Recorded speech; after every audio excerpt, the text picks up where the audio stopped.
So Othello Group has been around for going on, it'll be 9 years in May, but we started this agency with $20 in an LLC filing. I would have never thought in my lifetime that this could have amounted to a business that generates tens of millions of dollars. We're fortunate enough to have seats at the table with some of the biggest names in rising sports and entertainment properties. We're also fortunate enough to work with sports, world, and league's biggest brands. I got to spend several weeks on a boat in the Maldives with Chris Hemsworth. I've walked down a red carpet with Will Smith, who's arguably one of the nicest human beings in the entire world, working 15 to 18-hour days, 7 days a week. But it is eye-opening because at 37 years old now, I get tired. Yesterday's a perfect example. I was burned out every single day. My day is a mountaintop of failures, literally 15 to 20 failures. It almost feels like an hour. So I kind of had this sink or swim moment where I was like, do I go all in on trying this business venture? Do I get another 9-to-5 job? I was like, okay, what am I, how is this going to look, etc. And I basically was just like, all right, I'm going to go all in, and took the leap of faith. And here we are 9 years later almost. It's kind of crazy to think about. Welcome back to Super Entrepreneurs Podcast. I'm your host, Shahid Durrani. Today we have with us Andrew Stallings. He's a founder of Othello Group, a sports marketing agency. He's a sports enthusiast and a passionate connector of people. Welcome to our show, my friend. Excellent. Thank you for having me, Shane. It's good to talk to you, man. It's great to have you. I know we were chit-chatting before we started recording, and it's always, I'm always curious, right, in your position, the celebrities that you work with. You said some names, if you don't mind sharing, so the audience can hear the level of the clients that you work with. Any top three, I guess you could mention? Yeah, I think when you work in sports and entertainment, you have a lot of stories, some memorable conversations and exchanges over the years. Yeah. Most commonly from when I was working on the Corona side of the business at Anheuser-Busch, I got to spend several weeks on a boat in the Maldives with Chris Hemsworth. So that Nice. was pretty memorable. I've walked down a red carpet with Will Smith, Nice. Who's arguably one of the nicest human beings in the entire world, which was pretty awesome. But then, you also have some other brutal exchanges too over the years, which I won't really go into, but We'll stick to the positive. Yeah, the positives, 100%. Yeah, that's wonderful, brother. That's great. So another question that a lot of people in the audience are starting to be more vocal about, especially near the end of 2025 and onwards, is the fact that people that go on shows, them sharing even an approximate number of what they're earning, because the people that are watching these or listening to these type of episodes, they're doing that because they want help. They need help. That's the only reason they're putting aside time to watch this or listen to this. So they want to know who they're listening to, what's their background. So that's what we're going to focus on. But if you could just share a rough idea of your income or revenue state as of today. Yeah. So Othello Group has been around for going on, it'll be 9 years in May. But we started this agency with $20 in an LLC filing. Much like any entrepreneur or business owner, ambitions and a dream, and whatever change was in our back pocket, right? I would have never thought in my lifetime that this could have amounted to a business that generates tens of millions of dollars. So for us, amazing. Listen, do I have tens of millions of dollars sitting in my bank account? Am I driving, a Bugatti to work every day? Absolutely not. But, we're fortunate enough to have seats at the table with some of the biggest names in rising sports and entertainment properties. We're also fortunate enough to work with some of the sports world and league's biggest brands as well. So, being able to kind of apply that practicum and kind of be that challenger agency that's going up against the names of a lot of the household agencies that everybody knows is it's humbling. It really, really is. Well, congratulations on that, Andrew. Good for you. Keep going. And also, giving your presence on these shows mean so much because we have the capability to share your voice, and podcasting is probably one of the best ways. And you giving your time and coming on these shows and sharing your wisdom is bound to help someone out there. So thank you for that. Yeah.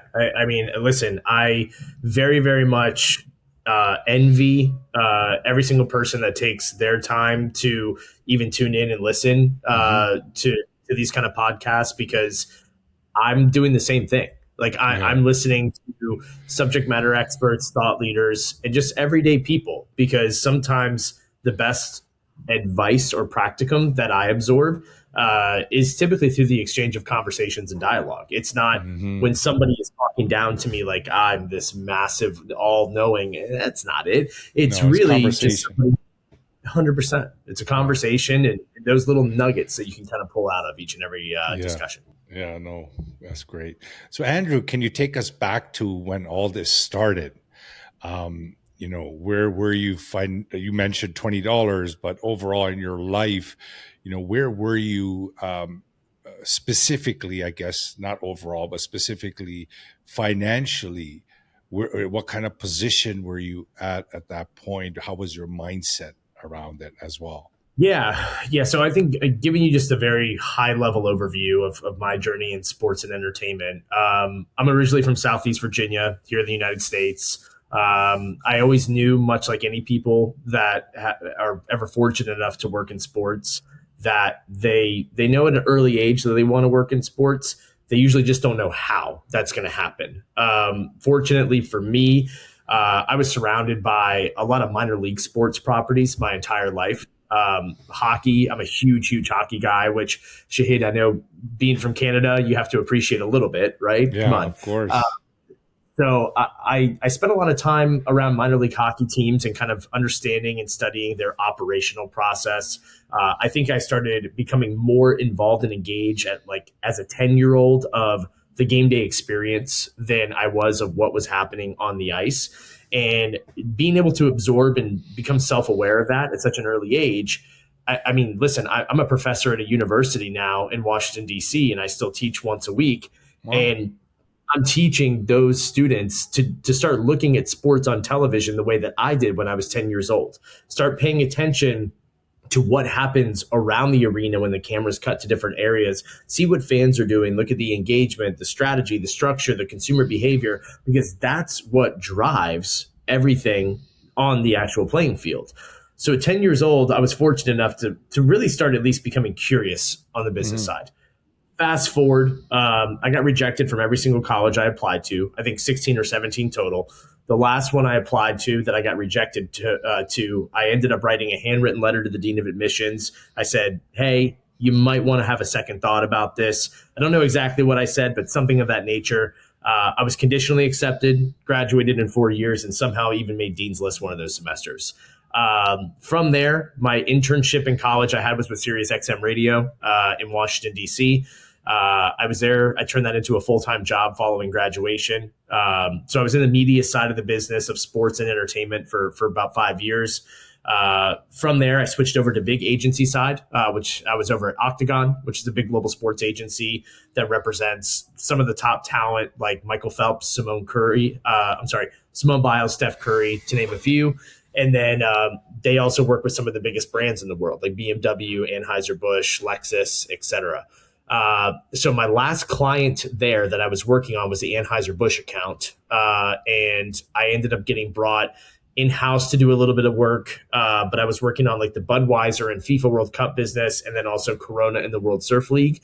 Ended up going to another agency that worked with Anheuser-Busch in the US, on the US side of the business, for a little while, and then went over to Constellation Brands, which is another big beer and spirits and wine and cannabis company that has and holds some of the biggest rights and distribution rights to some of the biggest household alcohol and beverage and spirits brands. In that window from Octagon to Constellation was when Othello Group kind of happened. I play a lot of men's league hockey. Two of my buddies I was playing with We had this grandiose idea after one too many Bud Lights one night. We're like, we should start a sports agency. And it's like, yeah, let's do it. And as typically most good ideas Yeah. happen, is when you're drunk or inebriated. And we were just like, yeah, what are we going to do?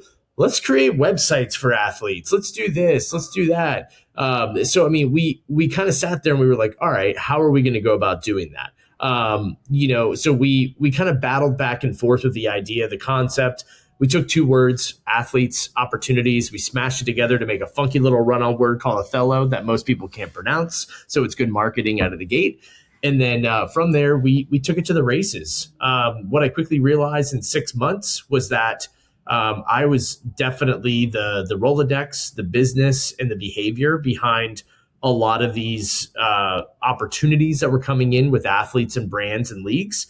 So I ended up buying out my business partners very quickly. But right before I decided to do that, I was actually laid off on my honeymoon, from Constellation Brands. So I kind of had this sink or swim moment where I was like, do I go all in on trying this business venture? Do I get another 9-to-5 job? So while I was like slowly interviewing at other places, I was methodically spending all my extra time building Othello Group. When it got to a point of like kind of reviewing, analyzing, like the severance running out, et cetera, I was like, okay, like what am I gonna do? Like, how is this going to look, et cetera? And I basically was just like, all right, I'm going to go all in, and took the leap of faith. And here we are 9 years later almost. It's kind of crazy to think about. It sounds like you were in a 9-to-5 job, right? And it sounds like you were content, I guess, happy there. Or were you not? Can you share anything about that time while you were working that actually, you felt you finally got that push that, you know what, I need to do something for myself? Yeah, I mean, I think in sports and entertainment, there's this narrative that you have to say yes, and you have to get your reps in, work the long hours, take the long trips, get the experience in order to get to that next phase of security in your career, which ultimately is not always defined by money, but it's just the time security where you can take vacations and to do certain things, et cetera.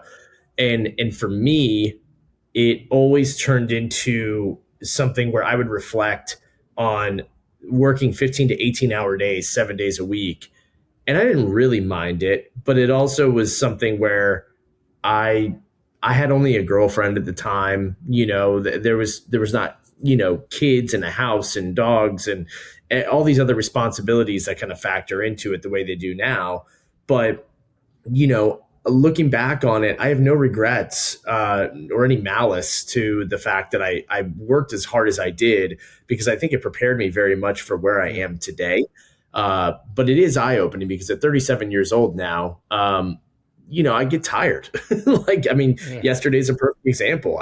I was burned out after yesterday. Yeah. It was only Monday, right? Yeah. So, then you go home and you get the kids and the wife and everything else. I mean, life can just be one big snow globe. But the reality is, in the wealth that I think really that I'm proud about today is, for the most part, I'm the boss, and I can turn it on and turn it off whenever I need to.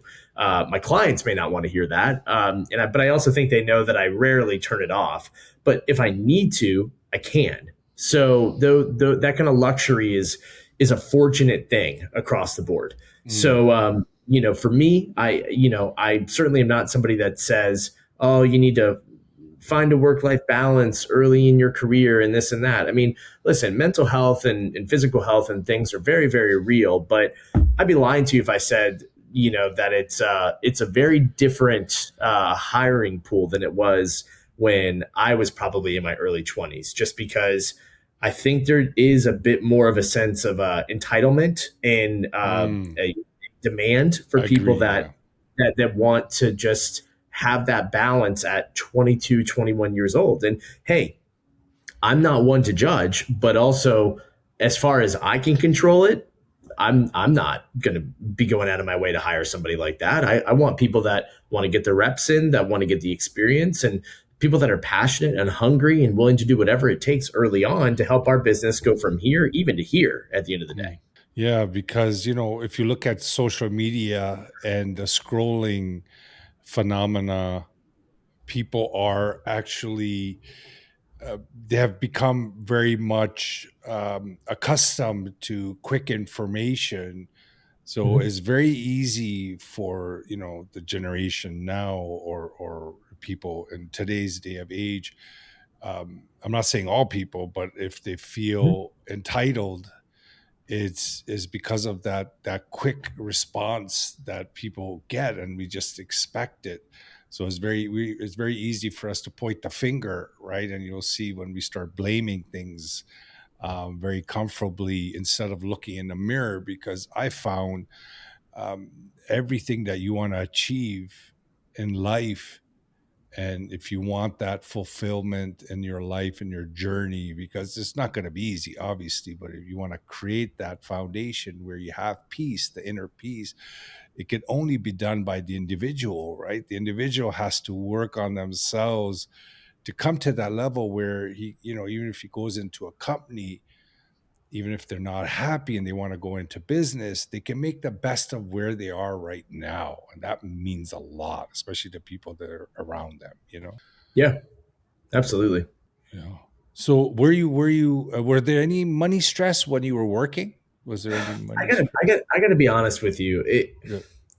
I think when you get to a point of just hardwiring your brain that failure is not an option, Mm-hmm. and you're operating in this mode of survival, you don't get worried about money. Just because the reality of it is that at any point, each of us have the ability to restructure the foundation of our living habits at ease. We Yeah. may not think that way, but we really do. Like, we make choices that are depicted to our lifestyle every single day. Mm. And like, I think about this often as somebody who just bought a brand new car. Fortunately, not anything over the top, but my wife is like, "Oh, you need a new SUV. You need a new SUV for the kids, blah blah blah." I sat there and I'm like, "Man, I am perfectly fine driving this Hyundai Kona into the ground." I was like, "It's paid off. I Yeah. can drive it for 200, 300,000 miles. I'm cool with that. No problem." So I think a little bit of that still comes out even in my day to day. You know, Ease, accessibility, comfort. We all want the quick and easy fix, whether that's with food, with dieting, etc. However, you can simplify and live the most minimalistic life comfortably if you so choose, Mm. which I think is a large part of like some of the issues that I have. Where it's different from me and my operations team. I sometimes will get resumes pushed across my desk for positions we're hiring for, and it's a recent college graduate, and they're like, "Yeah, I want 80 or 90K USD," and I'm like, "But you don't have any experience. You don't even have internships. Like, do you have any certifications? Like, what? That's a lot of money."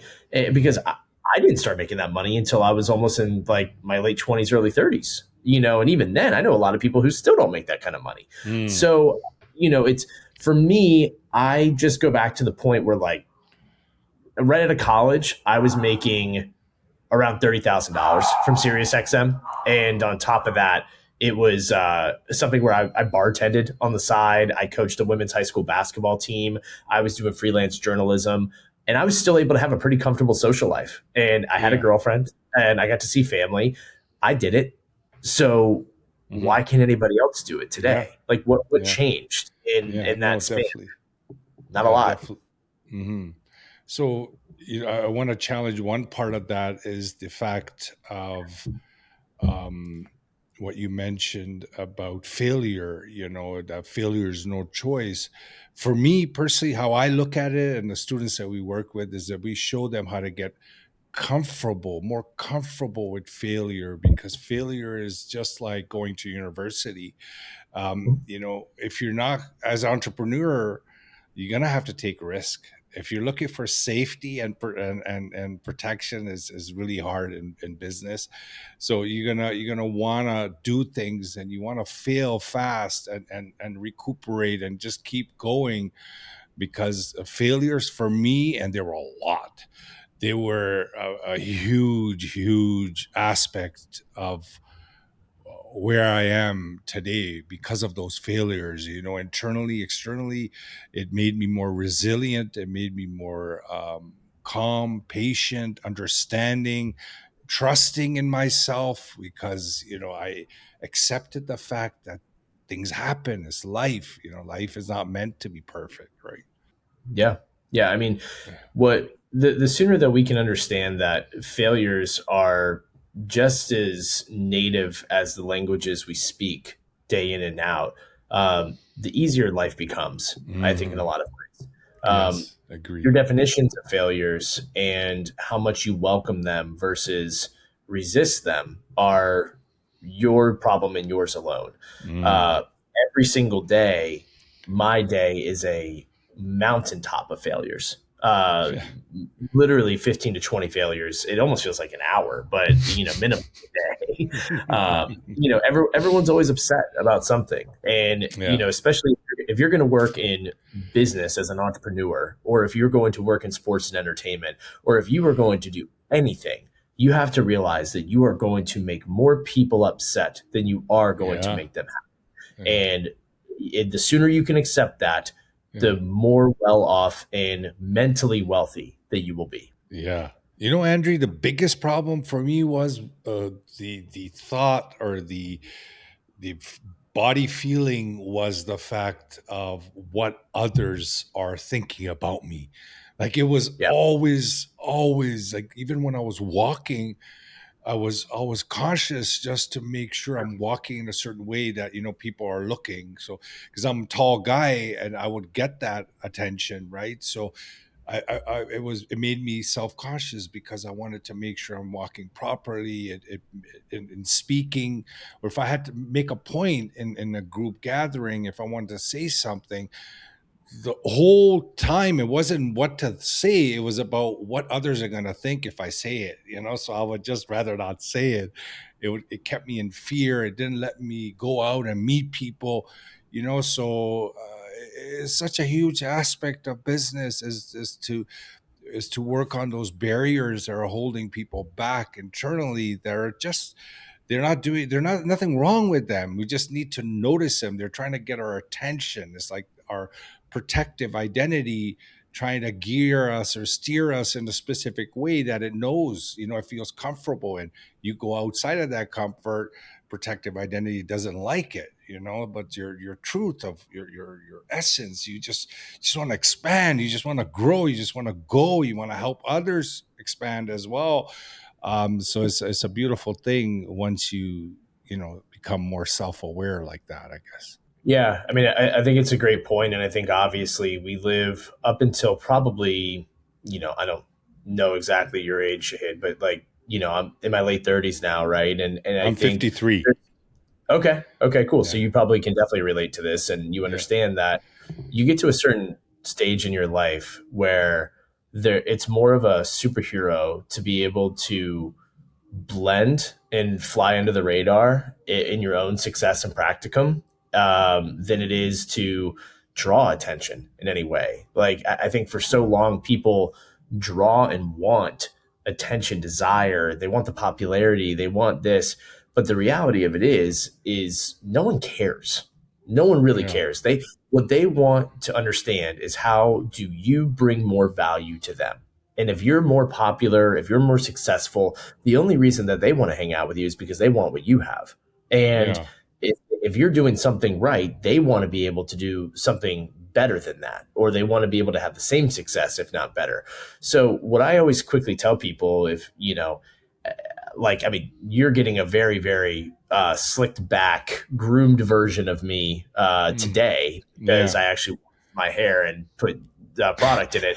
But typically, I'm wearing a backwards hat, I'm wearing a hoodie or a t-shirt and Yeah. jeans, and in the So you got same all ready outfit. for me, Andrew. Hey, I'm here for you, baby. I'm here All for right. you. And the So, audience. And the audience, right? Yeah. That's yeah, no, awesome, man. yeah, it's just one of those things, though. You have to understand, it's like, no one cares. No Yeah. one cares. They care about themselves. You Mm. care about yourself. Whether Yeah. you agree to it or not, subliminally, you care more about no one else but yourself. You say, Yeah. well, no, no, no, I care about my family and friends, but it's because they are your family and your friends and how they make you feel at the end of the Yeah. day because you are emotionally tied to it. It's Yeah. you. That's Yeah. it. Yeah. So It's you. greed is a second language, whether people want to admit it or not. It is. Yeah. And we another way we pick this up as kids is when we see others in our family caring and so compassionate. My mother recently passed away on the 23rd of January, about a couple weeks ago.